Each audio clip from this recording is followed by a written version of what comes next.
Movie की starting में हमको एक सैनिटोरियम दिखाया जाता है जिसको आम भाषा में पागल खाना कहते हैं। यहाँ पर हमको एक बहुत सारे पागल लोग दिखाए जाते हैं जो कि इसी हॉस्पिटल में बंद थे। अब यहाँ पर हम डॉक्टर ब्रेंडन को देखते हैं जो इस हॉस्पिटल को मैनेज कर रहे थे, और इनके साथ एक दूसरी डॉक्टर और थी जिसका नाम था डॉक्टर एन। यहाँ पर डॉक्टर एन को एक पेशेंट पीछे से पकड़ लेता है और उनके बालों में से एक हेयर पिन को निकाल लेता है, और इनको ये पता भी नहीं पड़ पाता कि उनके बालों में से किसी ने हेयर पिन निकाल ली है। यहाँ पर डॉक्टर ब्रेंडन डॉक्टर एन को तीन भाइयों के बारे में बताता है, यानी कि saw truth, three finger and one eye के बारे में। और वो उनको बताते हुए कहते हैं कि ये सैनिटोरियम के यानी कि इस पागल खाने के सबसे खतरनाक यहाँ पर मेंटलिस्ट हैं। और यहाँ पर ये इनको बताते हैं डॉक्टर इलीगल के बारे में। और यहाँ पर इस मेंटल हॉस्पिटल में इन तीनों को इलीगल ब्रदर्स के नाम से जाना जाता है। इलीगल ब्रदर्स के नाम से इसलिए क्योंकि डॉक्टर इलीगल थी जिन्होंने इन तीनों को भाइयों को पकड़ा था। यहाँ पर हम थ्री फिंगर दिखाते हैं, और वो डॉक्टर ब्रेंडन डॉक्टर एन को बताता है कि थ्री फिंगर तो थ्री फिंगर इसलिए बना क्योंकि वो अपने तीन फिंगर्स को खा गया।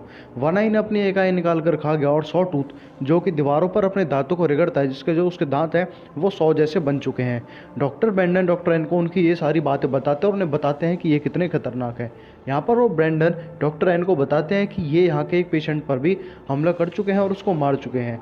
अब यहाँ पर ये लोग आगे जाते हैं, और तभी वो कहती जिसने डॉक्टर एन का सिर का पिन निकाला था, यानी कि हेयर पिन निकाला था, वो उसको खोलने की कोशिश करता है उस पिन से अपने बैरक को, पर वो इतना चालाक नहीं होता कि वो उसे खोल पाए। तो वो वहाँ पर उसको थ्री फिंगर को दे देता है जो कि इन तीनों भाइयों में सबसे ज़्यादा शातिर था। वो वहाँ पर उस पिन से उस बैरक को खोल देता है, और वहाँ के जितने भी पेशेंट्स होते हैं वो उन पर हमला कर देता है, लोगों पर हमला कर देता है। और यहाँ पर ये सभी लोग उस सैनिटोरियम के जितने भी कैदी थे उन सबको खुला छोड़ देते हैं, और ये पूरी तरह से एक पागल खाना बन चुका था, और ये सब लोग एकदम ही इन कंट्रोल हो जाते हैं। यहाँ पर ये लोग डॉक्टर एन को पकड़ लेते हैं और उस पर करंट लगा देते हैं तब तक उसका जो दिमाग है वो पक नहीं जाए। यहाँ पर ये लोग डॉक्टर ब्रेंडन को पकड़ते हैं और उसको अपनी ताकत दिखाते हुए उसके सारे हाथ पांव तोड़ देते हैं। अगले 30 साल बीतते हैं, और यहाँ पर हम लोग कुछ फ्रेंड्स को देखते हैं जो यहाँ पर आए थे एक स्नो राइडिंग के लिए अपनी स्नो मोबिल्स लेकर। अब रात हो रही होती है, ये लोग अपनी स्नो मोबिल्स पे होते हैं, और स्नो के समुद्र में यहाँ पर एक बहुत ज़्यादा तगड़ा एक तूफान आ जाता है जो कि एक स्नो का तूफान था। यहाँ पर हमें वही सोनिटोरियम दिखाया जाता है जो हमें 30 साल पहले दिखाया गया था। अब ये लोग उस जगह को देखकर उसके पीछे आ जाते हैं और उसके अंदर जाने की सोचते हैं ताकि उनकी जो रात है वो यहाँ पर गुजर चुके।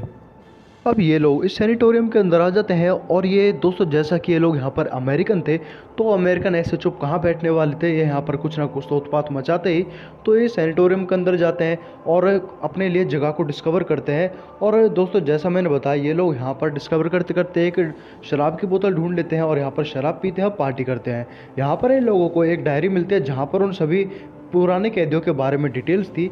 अब यहाँ पर हम देखते हैं उन्हीं दो ब्रदर्स को जो एक आदमी को खींच कर लेकर आ रहे थे। अब हम लोग फिर से इन फ्रेंड्स के पास आते हैं और हम देखते हैं कि ये लोग यहाँ पर अपने सोने के लिए बेड्स को डिस्कवर कर रहे थे। अब यहाँ पर जो उनमें से एक लड़का होता है वो एक रूम में जाता है और उन दो लड़कियों को उसके चिल्लाने की आवाज़ आती है, तो वो दोनों उसके पास जैसे ही जाती हैं एकदम से वो लड़का बाहर आकर उन दोनों को डरा देता है। अब क्योंकि वो लड़कियां डर जाती हैं तो अपने दोस्त को मारने पीटने लगती हैं गुस्से में आकर। अब यहाँ से फिर से दोस्तों सीन चेंज होता है और हम लोग देखते हैं कि इनके पीछे सॉटूथ आ रहा था। ये लोग उसे नहीं देख पाते पर वो इनके ऊपर नज़र रखे हुए था। अब ये लोग एक जनरेटर रूम में जाते हैं, वहाँ पर जनरेटर को ऑन करते हैं जिससे कि सारे सैनिटोरियम की लाइट आ जाती है। लाइट आने के बाद जैसा कि मैंने आप लोगों को बताया ये अमेरिकन थे, बिना ऐसे कहाँ रुकते। अब ये लोगों को शराब की बोतल भी मिल चुकी थी तो ये लोग वहाँ पर पार्टी करना शुरू कर देते हैं और पूरे सैनिटोरियम में उत्पाद मचा देते हैं। अभी यहाँ पर वो तीनों ब्रदर्स नहीं आए थे जो इस मूवी के मेन विलन्स हैं। अब हम लोग देखते हैं कि यहाँ पर इन लोगों को एक सीडी मिलती है जहाँ पर जिस सीडी को एक टेप रिकॉर्डर में लगाकर उसको एक चलाते हैं और यहाँ पर देखते हैं कि यहाँ पर कैदियों का किस तरह से ऑपरेशन किया जाता था और उन्हें किस तरह की प्रताड़ना दी जाती थी।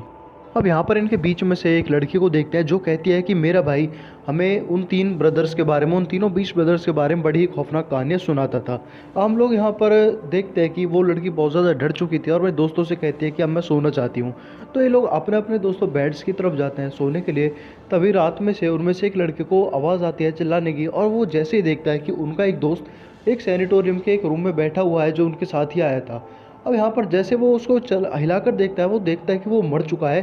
तभी हम देखते हैं कि उसके पीछे अचानक से सॉटूथ आ जाता है जो उसे कुछ बोलने का भी मौका नहीं देता और उसके सिर में एक नेल को पास कर देता है और उसे मार देता है ऑन द स्पॉट ही। और हम लोग इन सभी लड़कियों को देखते हैं और इन सभी फ्रेंड्स को देखते हैं और इनको अपना दोस्त मिल नहीं रहा होता है। तो वो लोग इस सैनिटोरियम में एक सर्च ऑपरेशन चालू करते हैं और वहाँ पर उस लोग को यहाँ पर ये लोग अपने दोस्त को ढूंढने लगते हैं, पर वो उनको कहीं पर भी नहीं मिलता। अब हमें दिखाया जाता है कि ये लोग उसे ढूंढते ढूंढते बेसमेंट की तरफ आ चुके हैं और यहाँ पर दोस्तों उनको कुछ हथियार भी मिलते हैं, यानी कि कुछ ऑपरेशन से रिलेटेड मटेरियल। यहाँ पर उनको कुछ बड़े बड़े चाकू और कुछ बड़े प्लायर्स, ये सब चीज़ें मिलती हैं। तब वो लोग उसी रूम के पास जाता है जहाँ पर उसके दोस्त का कत्ल हुआ था, और वो लोग देखते हैं कि वहाँ पर खून लगा हुआ है, जिसको देखकर ये सारे लोग पैनिक हो जाते हैं और वहाँ से देखते हैं अपने दोस्त को ढूंढने के लिए। अब ये लोग दोस्तों एक एक की टीम में 4 लोग बढ़ जाते हैं और यहाँ पर अलग अलग से ढूंढते हैं। यहाँ पर वो लड़की अपने सॉटूथ को देखती है और देखती है कि वो अपने तीनों भाइयों के साथ मिलकर उसी के दोस्त को मार रहा था। तो वो लड़की किसी तरह से उनसे बचाकर अपने दोस्तों के पास आ जाते हैं और ये लोग एक ग्राउंड में खड़े हो जाते हैं, जहाँ पर ऊपर से स्टेयर्स के ऊपर से एक बैग आके गिरता है, जो कि एक बैग नहीं था, उन्हीं के दोस्त की जैकेट थी जिसके अंदर उसी का ही कटा हुआ सिर पड़ा हुआ था। ये सब लोग दोस्तों उसे देखकर इतने ज़्यादा चौंक जाते हैं और इतने ज़्यादा पैनिक हो जाते हैं, और इन लोगों को यहाँ पर वो तीनों भाई देख रहे थे। इनमें से एक लड़की को वो तीनों भाई अपनी एक रस्सी से, यानी कि नुकीली रस्सी से एक लड़की को ऊपर खींच लेते हैं, पर वो लड़की बहुत कोशिश करते हैं नीचे उतरने की, पर वो नहीं उतर पाती। उसका एक दोस्त भी उसकी हेल्प करता है, पर वो उसकी हेल्प भी किसी काम नहीं आ रही थी, और फाइनली उस लड़की का जो सिर है उसके धड़ से अलग हो जाता है और ये मर जाती है।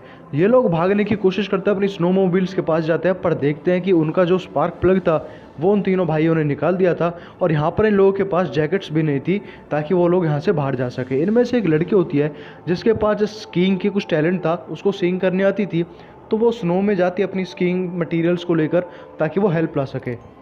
वो लड़की तो वहाँ से चली जाती है। अब ये लोग यहाँ पर बेसमेंट में जाने का फैसला करते हैं, जहाँ पर कुछ हथियार रखे हुए थे।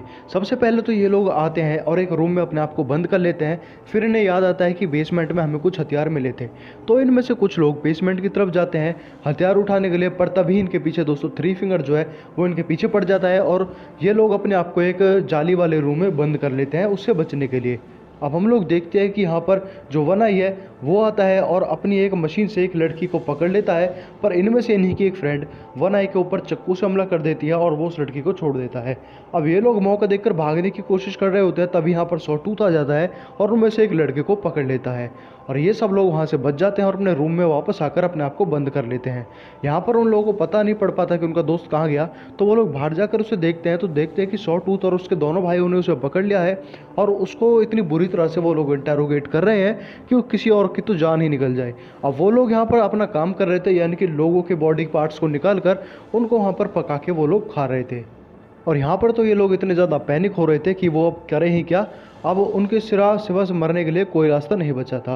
अब यहाँ पर ये लोग उन लोगों को पीछे हमला करके किसी तरह उनको उसी के बैरक में बंद कर देते हैं जिस बैरक में वो लोग 29 साल पहले बंद थे। अब यहाँ पर वो लोग दोस्तों चले जाते हैं उन लोगों को बंद करके, और वो अपने बचने का कोई रास्ता ढूंढते हैं। अब वो चूज़ करते हैं कि उनका एक दोस्त इन्हीं की ही रखवाली करेगा ताकि वो लोग यहाँ से बाहर नहीं निकल जाएं। अब हम लोग दोस्तों यहाँ पर देखते हैं कि 29 साल पहले जिस पिन से उन्होंने अपने डोर को खोला था, वो पिन अभी भी, यानी कि 29 साल बाद भी उसी बैरक में पड़ी है। वो लोग उस पिन को निकालते हैं और अपने बैरक की डोर को ओपन कर देते हैं, और बाहर आते ही सबसे पहले वो उस लड़के को पकड़ लेते हैं और उसको बेहोश कर देते हैं। अब यहाँ पर ये लड़कियाँ अपने अपने रूम में जा रही थी, पर यहाँ की जितनी भी लाइट थी वो उन तीनों भाइयों ने बाहर निकलते ही बंद कर दी थी। अब ये लोग यहाँ पर देखते हैं कि वो लड़कियाँ अपने अपने रूम में पहुँच रही हैं और एक साथ हैं, तभी वहाँ पर एक आदमी की उस वो ढकी हुई आँख को देखते हैं, और हमें बाद में सीक्रेट पता चलता है कि ये कौन है। ये लोग उस आदमी को पकड़ लेते हैं और उसको चाकू से मार देते हैं 3 आई समझकर। अब ये लोग जैसे ही उसके ऊपर से पर्दा हटाते हैं तो ये देखने को मिलता है कि ये उन्हीं का ही एक दोस्त था, और ये लोग अपने आप पर बहुत ही ज़्यादा गुस्सा करते हैं कि हमने ये क्या कर दिया, अपने ही दोस्त को मार दिया। अब यहाँ पर ये तीनों भाई आ जाते हैं, यानी कि 3 फिंगर, 1 आई एंड सॉटूथ। ये तीनों पे अपने अपने हथियार थे। अब ये सारे दोस्त भी अपने अपने बेसमेंट में आ जाते हैं और यहाँ से जैकेट्स उठाकर और अपना कुछ सामान उठाकर बाहर निकलने की कोशिश करते हैं। यहाँ पर हमें पता पड़ता है क्योंकि सैनिटोरियम था, यहाँ पर खिड़की भी नहीं है, और कुछ खिड़की हैं तो उनके ऊपर जाली लग रही हैं। अब ये लोग किसी तरह से एक जाली को हटाकर एक खिड़की को तोड़ते हैं, पर बाहर तो बहुत ज़्यादा बर्फ़ जमी हुई थी, तो ये लोग बर्फ़ में से एक रास्ता बनाने की कोशिश करते हैं। सॉटूथ और उसके दोनों भाई उस गेट को खोलने की कोशिश करते हैं, पर वो गेट नहीं खुल पाता, पर किसी तरह से वो गेट खुल जाता है, और यहाँ पर जो एक लड़की है वो बर्फ़ में से निकलने का रास्ता भी बना लेती है, और ये 2 लड़की तो वहाँ से निकल जाती है, पर एक लड़की बच जाती है अंदर ही, जिसको यहाँ पे पीछे से सॉटूथ आता है और अपने ड्रिल मशीन से उस लड़की को ऑन द स्पॉट ही मार देता है। अब यहाँ पर पूरे ग्रुप में से यहाँ पर दोस्तों 3 लड़कियाँ ही बची थी जो कि सॉ टूथ के पीछे पीछे भाग रही थी। अब एक सॉ टूथ एक लड़की को पकड़ लेता है और वो लड़की चाकू से उसको प्रहार करके किसी तरह से अपने आप को बचा लेती है। हम लोग देखते हैं कि ये लड़की भी अब मर चुकी है, रात भर बर्फ़ में बैठे हुए। और चौंकने की बात ये थी कि उससे सिर्फ 50 मीटर की दूरी पर ही मेन रोड थी और वो उस पर रात में आंधी तूफान होने की वजह से उसे पता नहीं पड़ पाया कि रोड कहाँ पर है और वो इंतज़ार में वहीं पर मर गई। अब यहाँ पर 2 हम लड़कियों को देखते हैं जो उसी ग्रुप में से एक थी जिसके पीछे सॉ टूथ भाग रहा था, वन आई उनके पीछे भाग रहा था।